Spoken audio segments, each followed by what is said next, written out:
no ministério de Jesus, né? Porque se a gente olhar no sentido natural das coisas, é muito fácil a gente compreender isso. Por quê? Porque Jesus ele não manifestou nenhum milagre ao longo da sua vida, até porque não se tinha começado o seu ministério. Então, Jesus, na sua infância, ele esteve lá com seus irmãos, ele foi um irmão plenamente comum, muito embora Jesus ele não tinha pecado, né? Mas ele simplesmente fazia o que era certo, ele não fazia nada de extraordinário que chamasse atenção para um sentido divinal nele, né? E assim sendo, os irmãos cresceram com ele e não viram nada de fora do comum. E quando Jesus inicia aos 30 anos de idade, ele começa com o seu ministério e os seus irmãos não compreenderam. Ao longo de todos os 3 anos e meio do ministério de Jesus, eles nunca acreditaram no ministério de Jesus.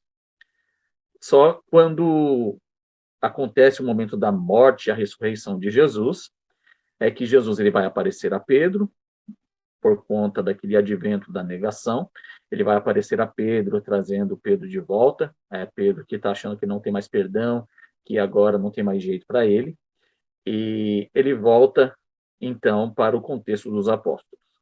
Jesus vai aparecer também a Tiago, seu irmão, né? E Tiago, a partir daquele momento, ele converte-se, conforme nós já estudamos na epístola de Tiago.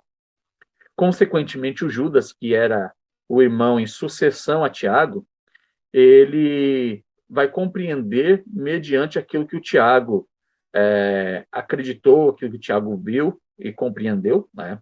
Talvez Judas faça parte dentro dos 500 irmãos que puderam ver Jesus naquela ocasião, né? E que Paulo ele vai fazer menção de que Jesus foi visto por 500 irmãos. Então, Tiago está dentro desse contexto, o Judas está dentro desse contexto, desses 500 irmãos. E aí eles iniciam um ministério veemente agora em acreditando que Jesus realmente ele é o Messias que eles esperavam. E de tal forma, eles vão tomar aí uma iniciativa diferente. Eles não têm por usurpação ser irmãos de Jesus, mas eles compreendem Jesus como sendo o Messias. Então, tanto na carta de Tiago quanto na de Judas, nós vamos ver o Tiago iniciando sua carta dizendo Tiago, irmão de Judas e servo do Senhor Jesus Cristo. E nós vamos ter o Judas dentro da mesma tonalidade. O Judas ele vai dizer, Judas servo do Senhor Jesus Cristo e irmão de Tiago. Ambos não trazem para si esse contexto de essa atribuição de serem irmãos de Jesus, mas eles se colocam agora numa qualidade de servos.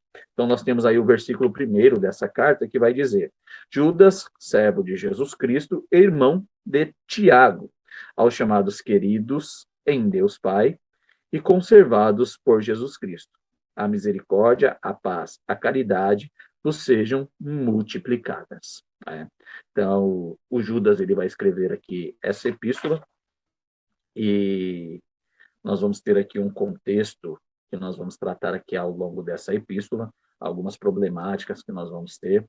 Dentre elas estão a contenda pela fé original, ou seja, o verdadeiro sentido da fé, como viver de forma adequada, o que é a forma inadequada em relação à fé.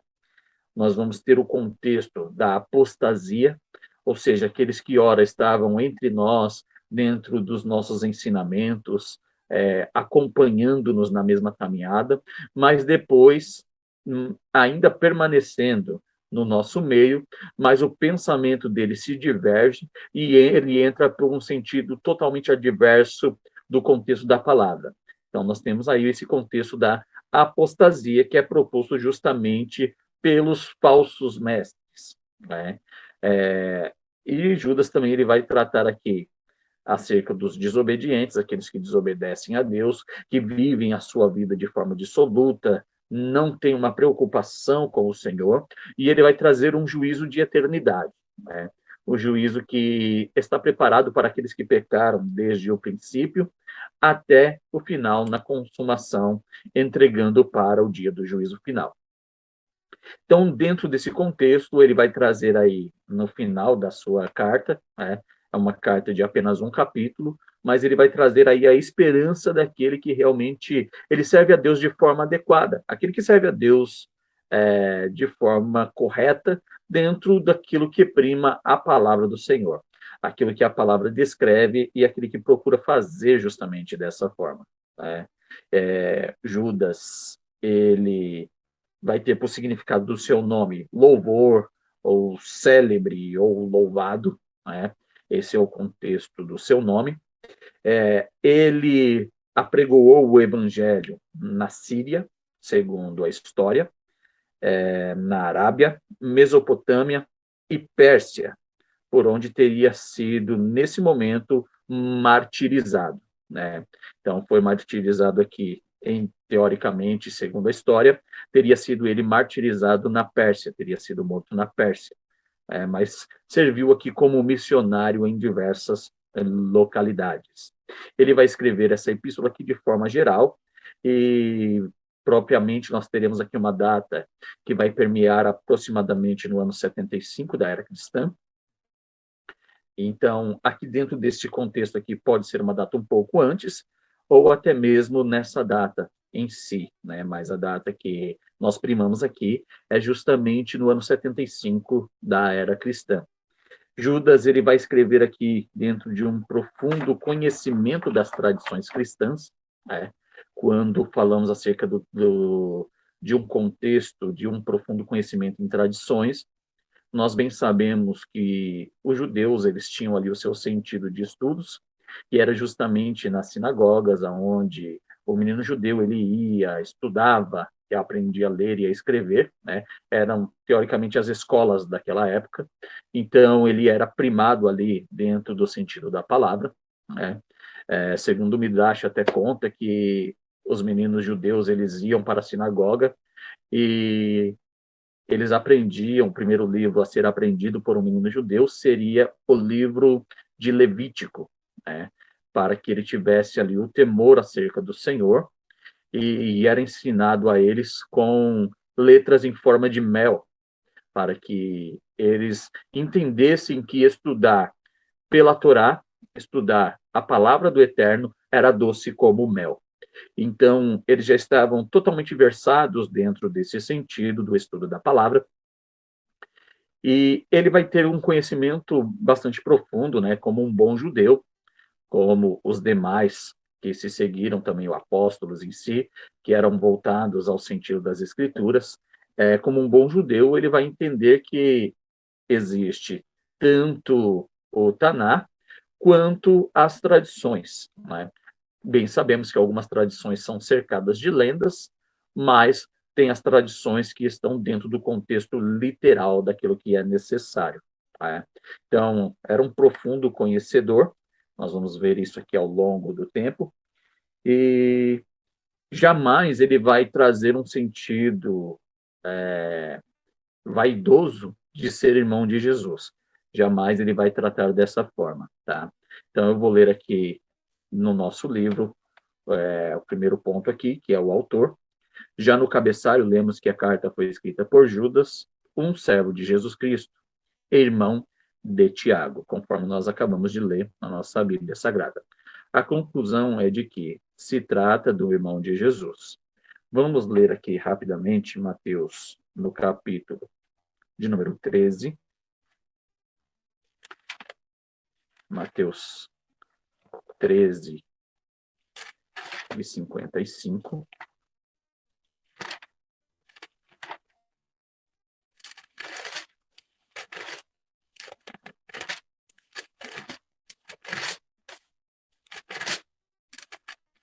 Mateus 13 e 55 vai dizer o seguinte,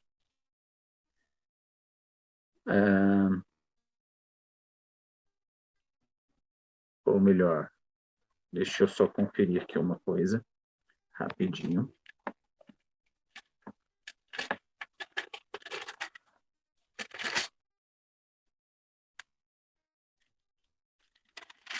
Mateus 13, 55, vai dizer da seguinte forma. E a 53, eu vou ler aqui primeiro, tá? E aconteceu que Jesus, concluindo essas parábolas, se retirou dali. E chegando à sua pátria, ensinava-os na sinagoga deles, de sorte que se maravilhavam e diziam: de onde veio a este a sabedoria e estas maravilhas? Não é este o filho do carpinteiro? E não se chama sua mãe Maria e os seus irmãos Tiago, José, Simão e Judas?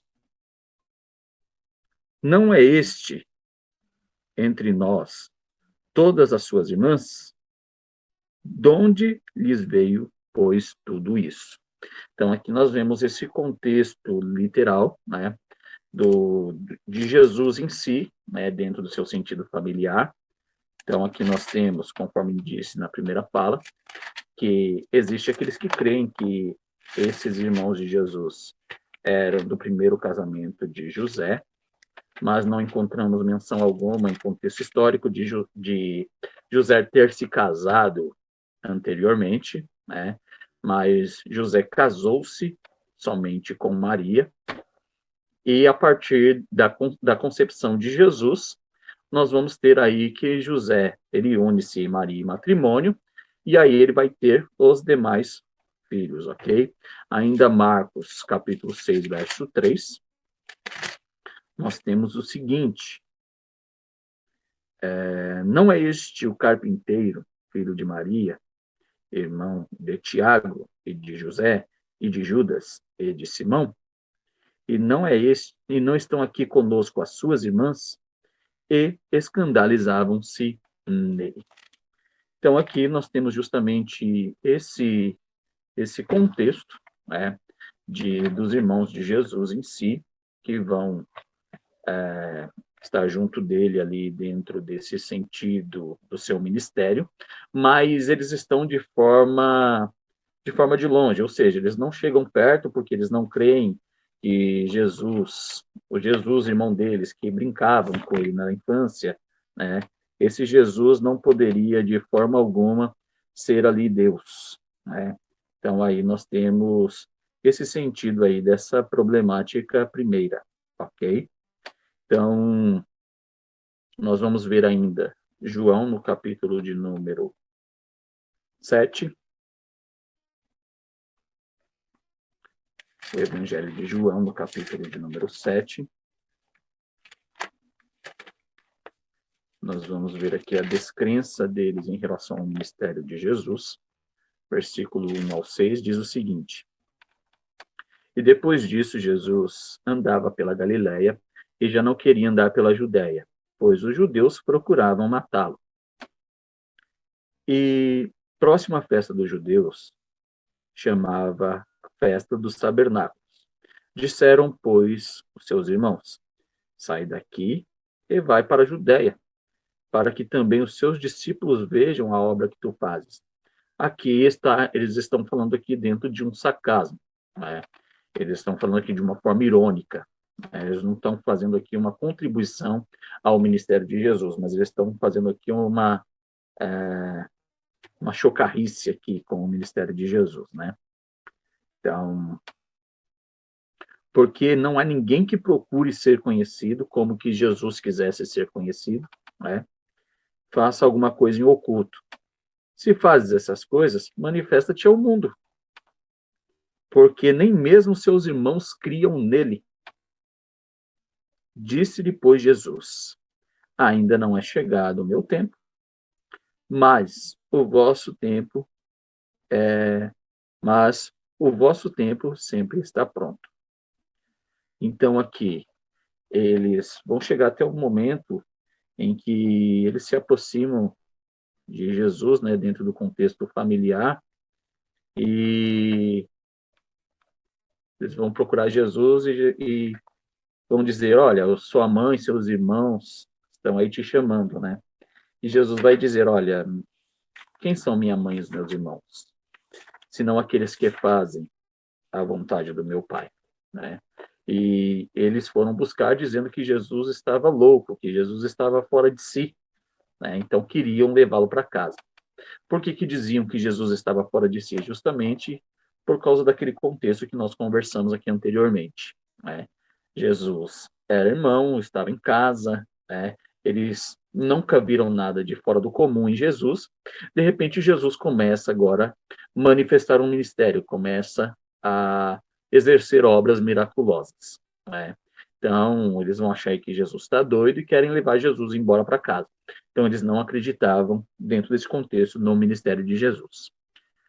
Porque, além de Tiago, filho de Zebedeu, que morreu já bem cedo como mártir, só existia um Tiago com autoridade na época, o Tiago, irmão de Jesus, né? Aquele que foi ali o presidente do concílio em Jerusalém, quando houve ali o primeiro litígio da igreja entre judeus e cristãos, né? Então, melhor dizendo, os cristãos judeus e os cristãos gentios. Então, houve ali o primeiro litígio, que foi referente àqueles que eram servos de Paulo e aqueles que eram servos de Pedro. Então, Pedro e Paulo vão se encontrar para acertar os ponteiros acerca disso, e quem vai presidir este concílio, quem vai dar ali o aval final, vai ser Tiago, o irmão de Jesus, ou seja, o proeminente Tiago daquela época.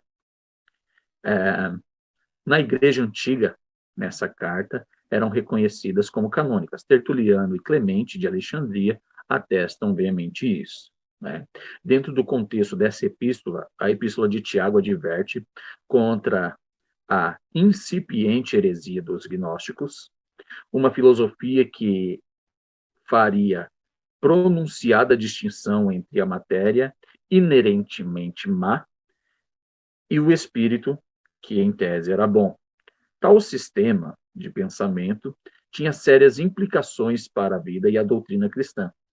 Desafiava a doutrina bíblica da criação e dava lugar à ideia de que o corpo de Jesus Cristo foi apenas aparente, ou seja, não era real. Pois, se Cristo tivesse um corpo real, teria sido mal. Nos seus efeitos sobre a ética cristã, o gnosticismo provocou dois resultados inteiramente diferentes. De um lado, o antinominianismo, a crença de que não há obrigação de se obedecer à lei, e, de outro lado, uma forma de abuso do corpo para a promoção da espiritualidade. As escrituras, que dentro desse contexto aqui, eles vão propor aí um sofrimento carnal dentro de um contexto masoquista, né? Então, vai propor aí insultos e sofrimentos ao corpo para mortificação do contexto carnal, né? Então, eles querem comprovar aí, nós estamos falando aqui de um império, do Império Grego, né? Que absorveu, que proliferou posteriormente para o Império Romano, né? Que é o tempo de Jesus, e o Império Romano vai absorver totalmente essa cultura da sabedoria, da suposta sabedoria humana, né, a época dos filósofos, vai absorver isso para dentro do seu contexto, né?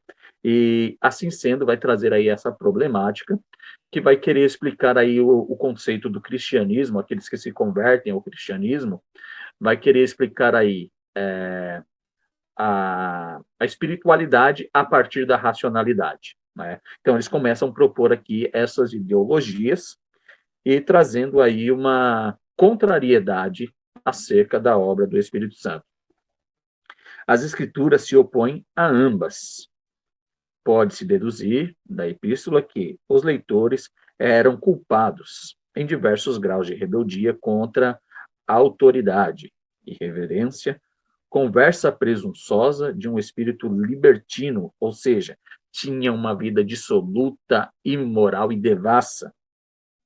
O tom de Judas é polêmico, pois ele repreende os falsos mestres, ou seja, que estão dentro da igreja, que enganam os crentes instáveis, ou seja, aqueles crentes que não têm muita substância, né? Eles são volúveis, eles podem ser levados a qualquer momento, porque eles não têm um equilíbrio dentro do contexto da palavra, né?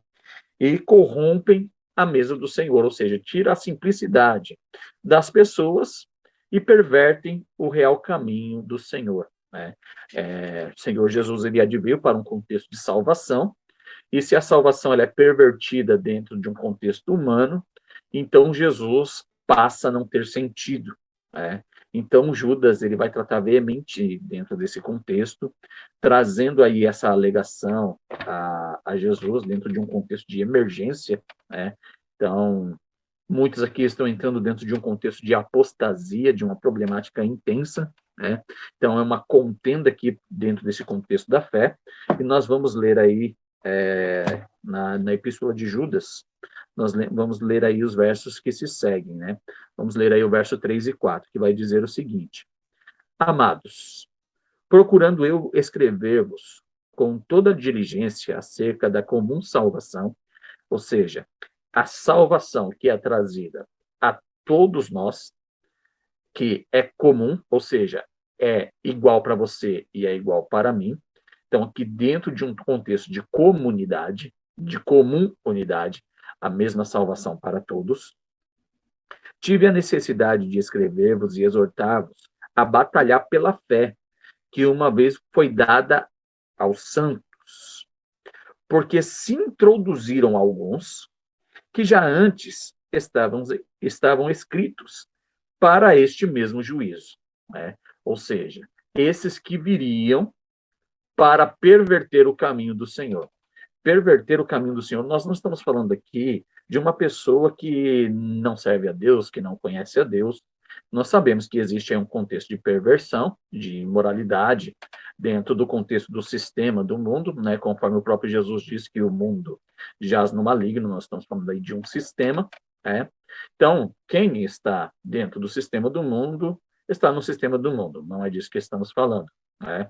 Mas sim daqueles que estão dentro da igreja e eles começam a perverter o sentido, né? Então, já foi nos avisado de antemão que tais homens, eles apareceriam dentro do contexto da igreja. Então, eles estão entre nós, eles se convertem, aceitam Jesus, tornam-se obreiros, e quando tornam-se obreiros, eles começam a se sentir detentores da palavra. Sentindo-se detentores da palavra, eles acham que eles podem interpretar a palavra de Deus ao bel prazer deles. E assim sendo, eles começam a inverter e a perverter o real sentido das Escrituras, que é um sentido salvífico. Jesus veio para a salvação. Então, se o discurso, o sermão, ele é contraditório à salvação, se ele não me aproxima de Deus, ele me afasta de Deus. E isso é a perversão. Nós entramos dentro de um contexto apóstata. Ou seja, nós aceitamos Jesus dentro de um contexto salvífico para sermos salvos. Se nós aceitamos Jesus, estamos na igreja, mas estamos em um caminho contrário à salvação, então nós apostatamos da fé. Nós perdemos o real sentido da fé. Homens ímpios, né? E ímpios aqui, ele não significa quem está lá fora, mas sim aquele que está aqui dentro, né? O ímpio é aquele homem, não é simplesmente aquele que não serve a Deus. O ímpio é todo aquele que tem um comportamento perverso, em que há perversidade comportamental. Ou seja, se eu tenho fins mesquinhos, eu tenho fins exclusivos a mim, isso é perversidade. Isso é impiedade. Então, pode-se haver crentes ímpios, ou seja, homens na igreja que têm uma aparência de piedade por serem cristãos, porém, os seus frutos, o seu comportamento, eles não condizem com aquilo que as escrituras dizem. Então, nós temos aí homens ímpios, né, que convertem em dissolução a graça de Deus, né? A graça que é o favor imerecido, eu passo a pensar que eu tenho as coisas de Deus porque eu mereço, né? Então eu tenho por mérito, né? Eu até falava em sala esses dias aí que tem um pessoal aí que gosta de orar a Deus dizendo que tem crédito no céu, né? Ah, se eu tenho crédito no céu, que aconteça isso. A oração deles é dessa forma, né? Se essas pessoas acreditam que elas têm crédito no céu, eu bato palma para eles, porque eu não tenho crédito no céu. Eu estou em débito no céu, porque eu sou humano e eu sou pecador. Né? Então, enquanto eu for humano e estiver num corpo de corrupção, eu não tenho crédito no céu. Eu estou em débito no céu. Então, o meu débito, ele é impagável. Por mais que eu faça alguma coisa para o Senhor Jesus, por mais que eu evangelize, por mais que eu ore, por mais que eu leia a palavra, eu vou estar em constante débito com o Senhor. Eu nunca terei crédito com o Senhor. Mas o Senhor misericordioso, por graça que nos alcança, ele nos abençoa, né? Ele nos derrama da sua graça, derrama-nos do seu poder e nos abençoa com a sua bênção a partir do nosso comportamento.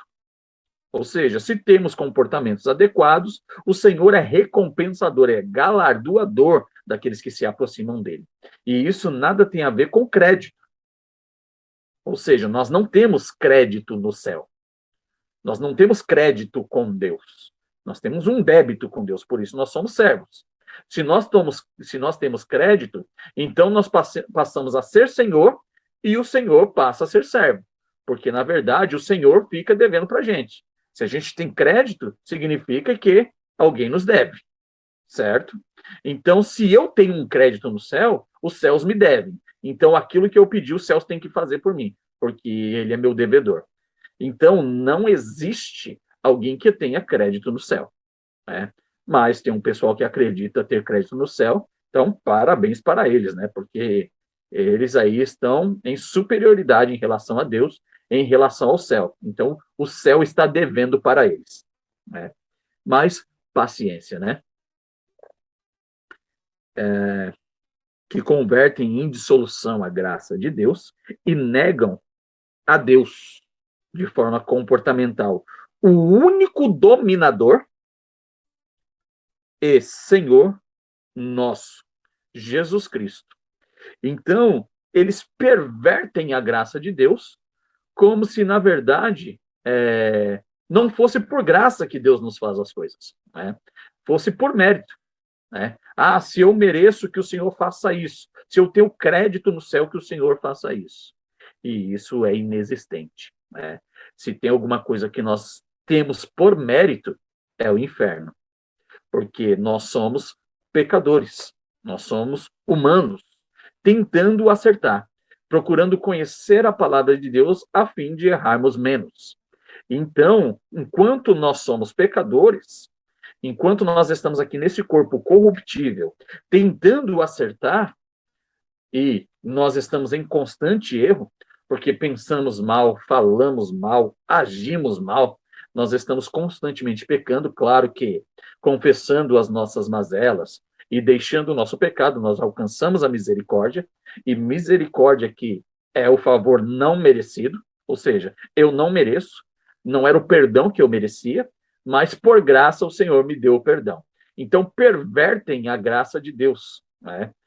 A graça da graça fazem mérito, ou seja, eu mereço, então Deus faça isso por mim, né? Então, esses homens amantes de si mesmo querem enaltecer o seu próprio nome em detrimento do nome de Jesus. Mas quero lembrar-vos como que a quem já uma vez soube isto, que havendo o Senhor salvo um povo, tirando-o da terra do Egito, destruiu depois os que não creram. E aos anjos que não guardaram o seu principado, mas deixaram a sua própria habitação, reservou na escuridão, em prisões eternas, até até o juízo daquele grande dia. Né?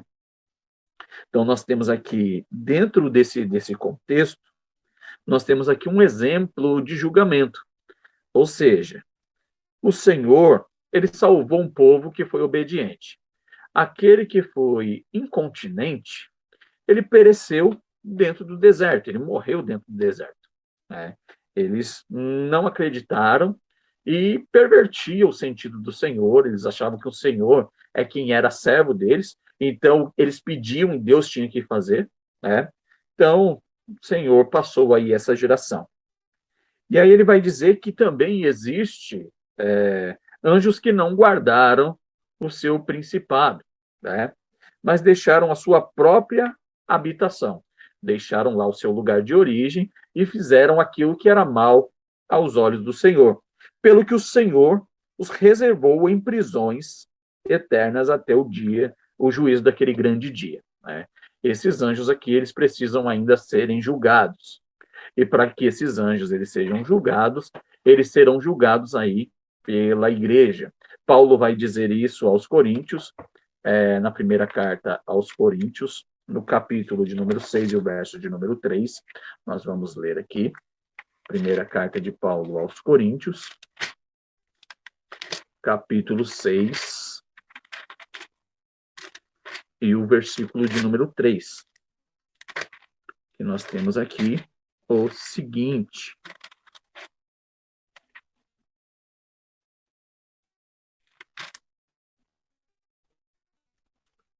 vou ler aqui dentro de um contexto, vou ler aqui o versículo 2, tá?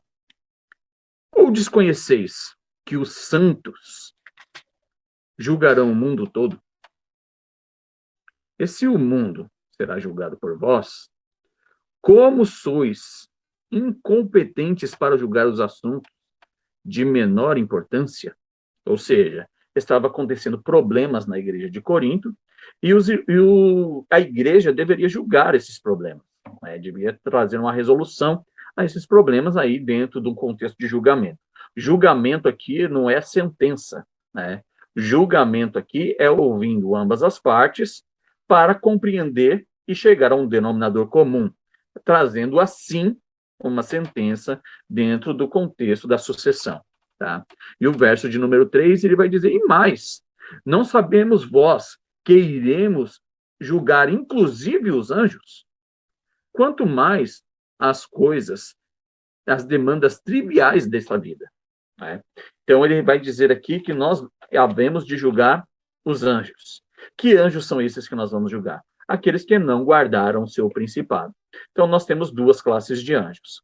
Uma classe de anjo que já está julgada, que é aquela que rebelou-se contra o Senhor, juntamente com Hassatan, que o Senhor diz que o inferno foi preparado para o diabo e os seus anjos.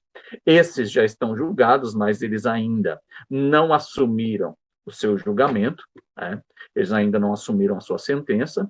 E Paulo vai dizer aos Efésios que eles estão nas regiões celestiais. Ele vai dizer que nós não temos que lutar contra a carne e sangue, mas contra principados e potestades nas regiões celestiais. Então, nós temos aí esses anjos que estão soltos. Aqui nós temos uma outra classe de anjos que estão presos. Então, Judas ele vai dizer aqui que esses anjos deixaram a sua própria habitação e reservou-os em prisões eternas até o dia do juízo. Ou seja, eles estão aqui no Tártaro, aguardando o dia em que a igreja irá julgar, conforme nós lemos aqui em Coríntios, no capítulo 6, versículo 3. Ok? Assim como Sodoma e Gomorra, verso 7, as cidades circunvizinhas que, havendo se corrompido com aqueles e ido após outra carne, foram postas, por exemplo, sofrendo a pena do fogo eterno, ou seja, sendo conduzidos agora à sentença final, que é ao Geena, ou seja, o inferno eterno. Então, aqui nós temos o inferno temporário, um inferno intermediário, vamos assim dizer, que, na verdade, ainda não é o inferno, mas são prisões, são cadeias, que estão aguardando, é uma antessala do inferno, vamos assim dizer. Eles estão aguardando para serem julgados, para serem lançados, então, no calabouço eterno, ou seja, no Geena, no inferno eterno. Ok? E, contudo, também, estes semelhantemente adormecidos contaminam a sua carne e rejeitam a dominação e vituperam as autoridades.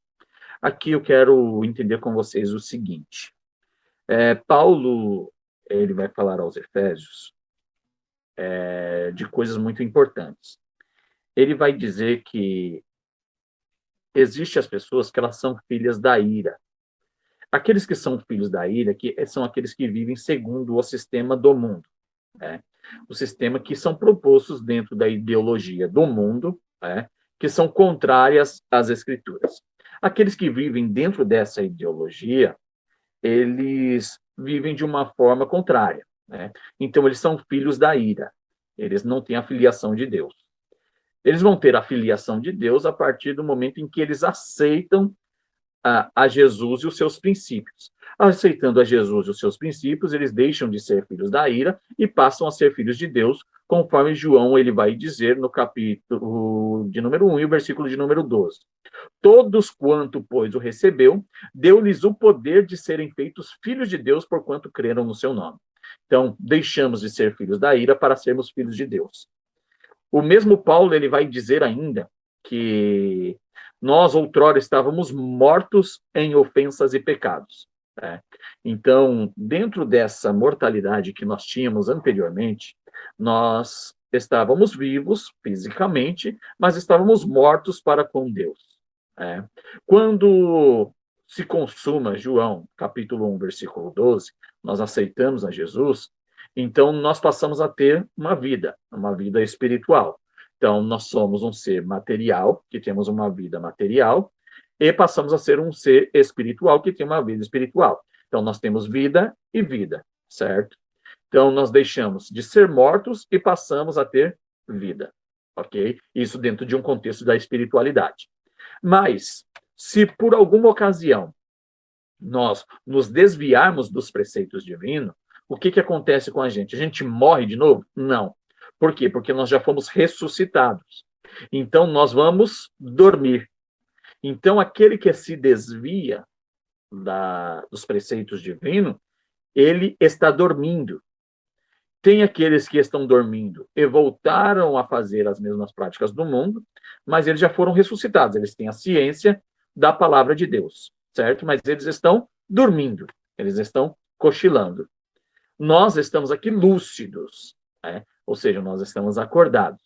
Então, existe aqui a classe daqueles que estão despertados, existe a classe daqueles que estão dormindo, e existe a classe daqueles que estão mortos, certo? Então, aqui o Judas ele vai falar daqueles que estão dentro da igreja, mas eles deixaram os preceitos divinos, então eles estão dormindo.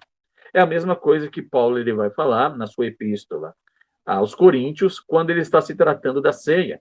Ele vai dizer que, por causa disso, há muitos entre vós que são fracos e doentes e muitos que dormem, né? Aqueles que dormem são aqueles que eles já não cumprem mais os princípios de Deus estando dentro da igreja. Eles não foram para o mundo, mas eles estão desviados dentro da igreja. Então, dessa classe é que o Judas está falando aqui. Vou repetir aqui o verso de número 8, ele está dizendo, e contudo, também estes semelhantemente adormecidos, contaminam a sua carne, ou seja, eles desviaram-se dos preceitos divinos e rejeitaram a dominação e vituperam as autoridades, né? Fazem sofrer as autoridades. Aí ele vai mudar aqui o seu tom, que ele vai trazer aqui um sentido espiritual. Lembra que eu falei no início da minha fala que ele tinha plena ciência aqui das tradições. Então, ele vai utilizar aqui a tradição dentro desse contexto. Ele vai dizer, mas o arcanjo Miguel, quando contendia com o diabo e disputava pelo corpo de Moisés, não ousou pronunciar julgamento de maldição contra ele, mas disse, o Senhor te repreenda. Ou seja, quem poderia repreender a Satanás seria simplesmente uma esfera superior. Ah, mas o Miguel não era superior a Satanás? Não. Eles estão na mesma esfera. E ambos são anjos. Muito embora um anjo celestial, um anjo do bem, e o outro um anjo do mal, mas os dois são a mesma esfera. Quem tem o poder de julgar é aquele que está em instância superior. Então, ele não pronuncia um julgamento, porque se ele pronunciar um julgamento, ele vai trazer juízo para si. Então, os anjos eles têm plena ciência daquilo que eles fazem, né? Então, assim como nós não temos o poder de julgar uns aos outros, porque nós estamos na mesma esfera. Quem nos julga é o Senhor, que está na esfera superior.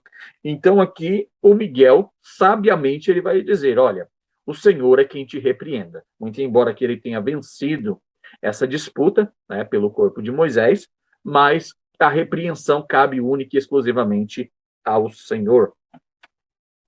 Estes, porém, dizem mal e não sabem. Dizem mal acerca do que não sabem. E naquilo que naturalmente conhecem. Como animais irracionais se corrompem. Ou seja, sem permitir que o Senhor dirija o seu pensamento, eles começam a agir como animais, como se não soubesse o que está fazendo. Ai deles, porque entram pelo caminho de Caim, foram levados pelo engano do prêmio de Balaão e pereceram na contradição de Corá. Então, aqui nós temos 3 pontos divergentes. Nós temos a inveja, nós temos a avareza e nós temos a supremacia. Dentro da inveja, o Caim matou o Abel porque invejou o seu irmão. Então, dentro desse contexto da inveja, não pode haver inveja dentro do seio da igreja. Eu não posso olhar para o meu companheiro de ministério e ter inveja dele. Pelo contrário, eu tenho que contribuir com o ministério, porque o ministério ele é divino. Ele não é particular. Não é o meu ministério. Eu completo o seu ministério e você completa o meu.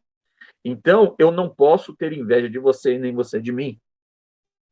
A avareza, que vai ser dentro do contexto de Balaão, ou seja, ele tinha tudo para fazer o certo, mas foi corrompido pela avareza, foi corrompido por aquilo que lhe ofereceram, foi corrompido pelas finanças. E o Balaão que quis ser superior ao Moisés, quis ter uma supremacia em relação a Moisés. E todos os 3 exemplos aqui tiveram um duro juízo, porque o Senhor vai dizer, ai deles que entram por esse caminho.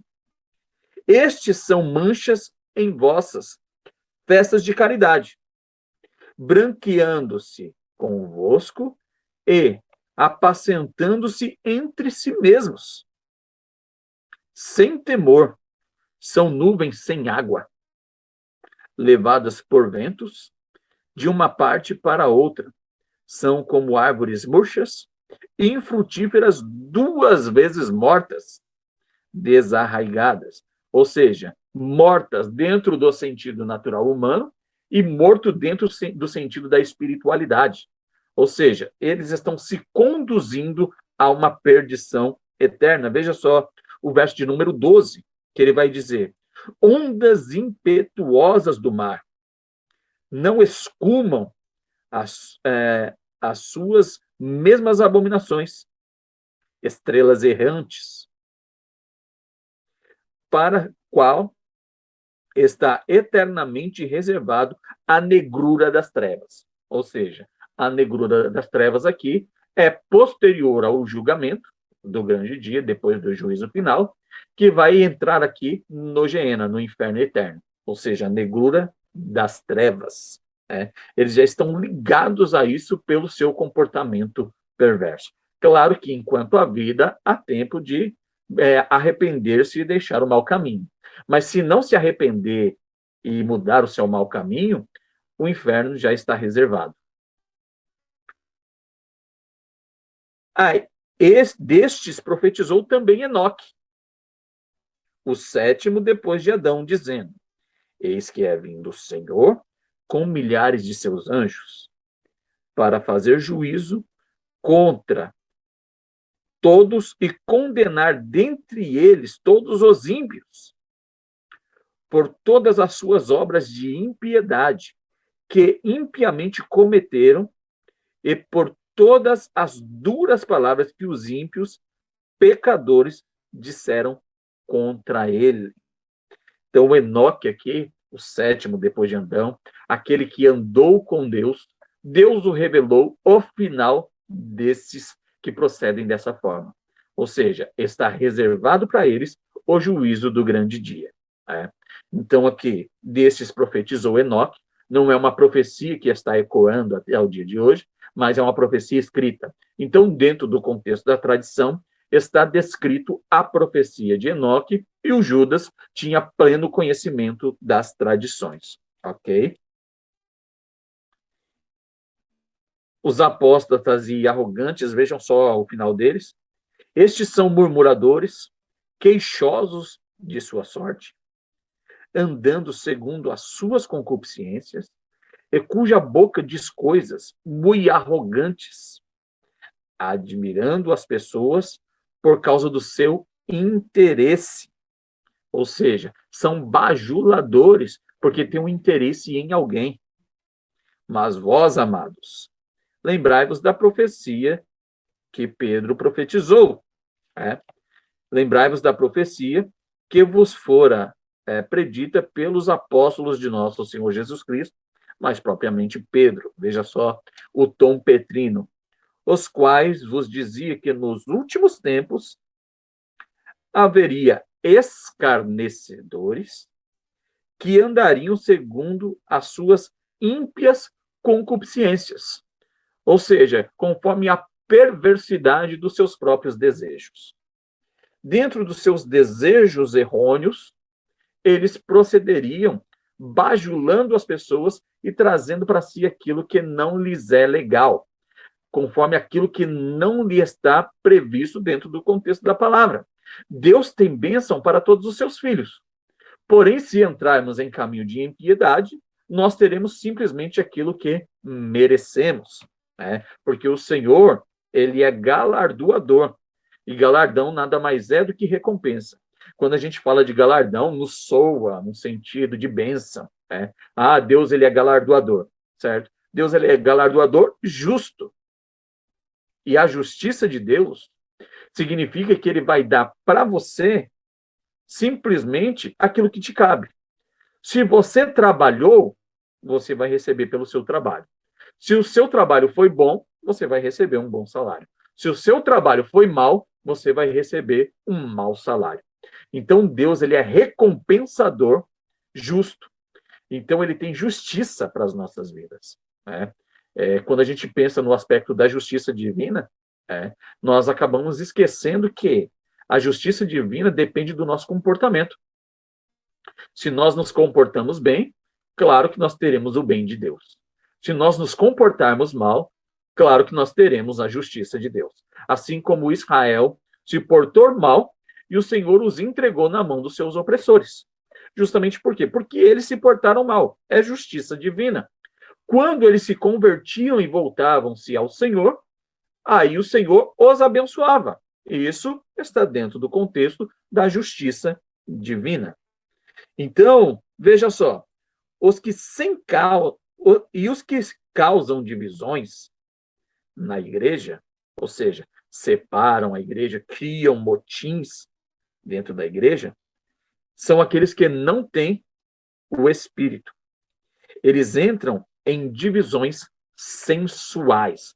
Sensuais aqui, a palavra sensual, não é relativo à sexualidade, mas dentro de um contexto de sensorial, né? Sensorial, melhor dizendo, né? Não sensacional, sensorial, do nosso senso adequado, tá? Então, eu vou ler aqui no nosso livro, ele vai dizer o seguinte: o significado literal do termo grego da alma, ou natural, em oposição à espiritual. É traduzido como o homem natural, em 1 de Coríntios, capítulo 2. De acordo com as escrituras, o ser de uma pessoa, tanto a alma como o corpo, deveria ser dominado pelo espírito. A parte da pessoa que é influenciada pelo Espírito Santo, mas na pessoa natural, o espírito é subserviente à alma, ou seja, ele é servo da alma, que é mundana em seus motivos e objetivos. Ou seja, é aquele que não tem o real domínio. Então, aqui, esses que causam divisões sensuais, eles pervertem o sentido do senso de salvação dos demais. Ou seja, eles estão ligados a Deus e alguém chega e perverte esse sentido, afastando ele de Deus de uma forma lisonjeira, ok?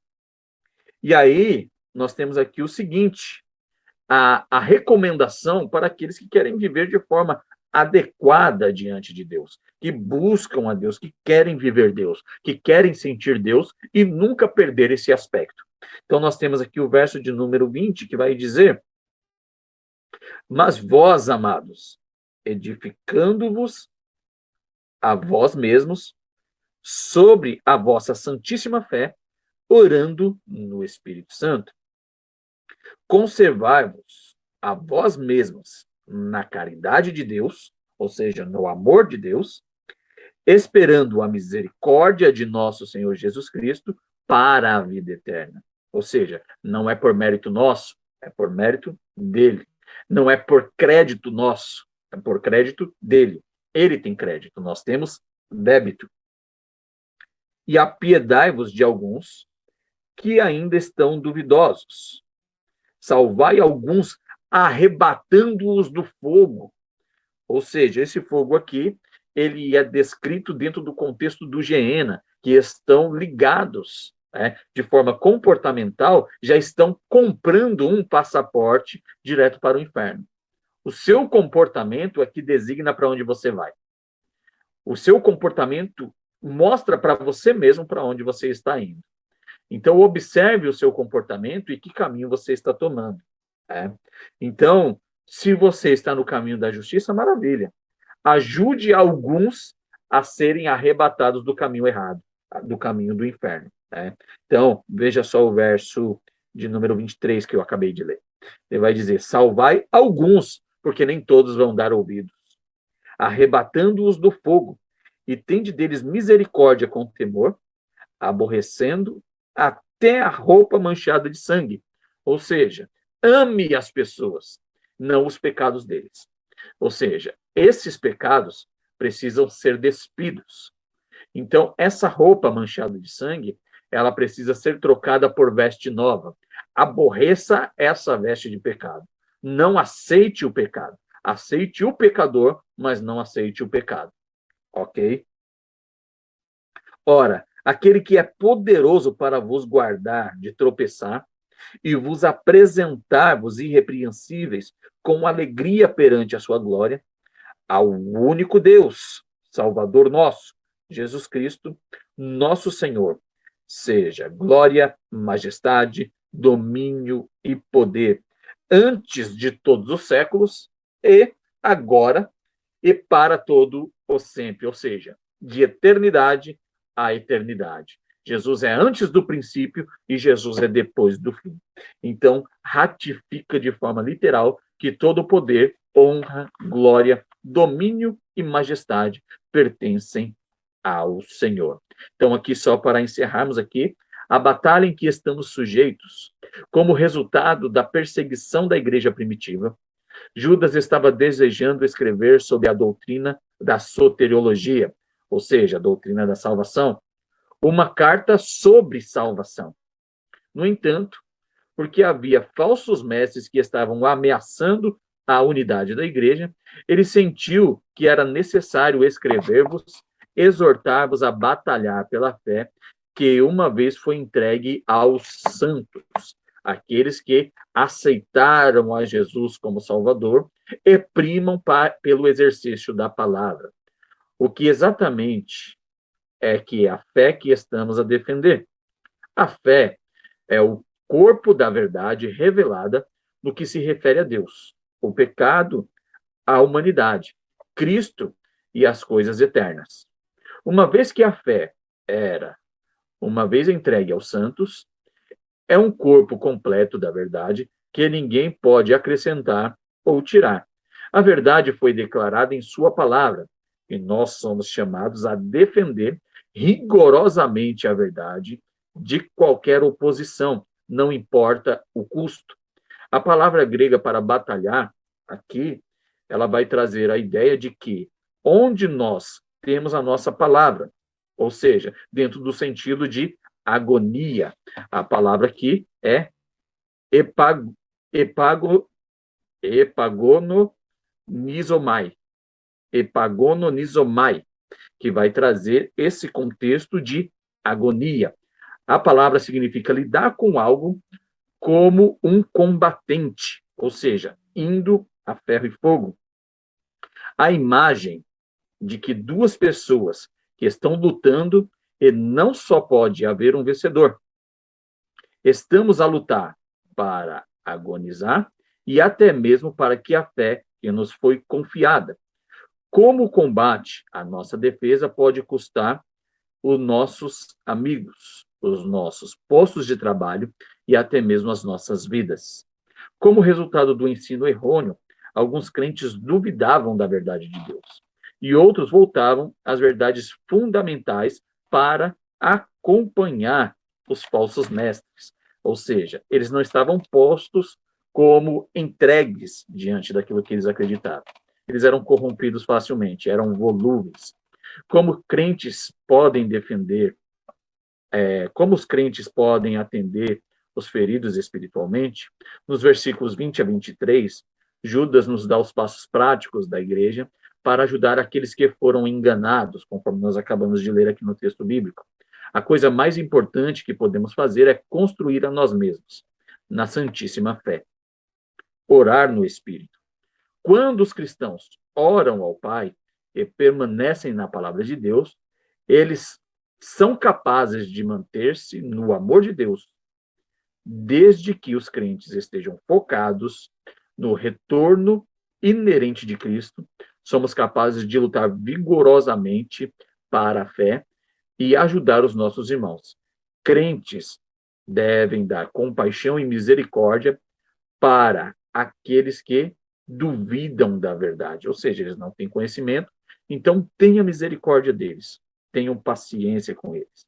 Para aqueles que acreditam e seguem os falsos mestres, devemos salvá-los com medo, ou seja, salvá-los do sentido da perdição.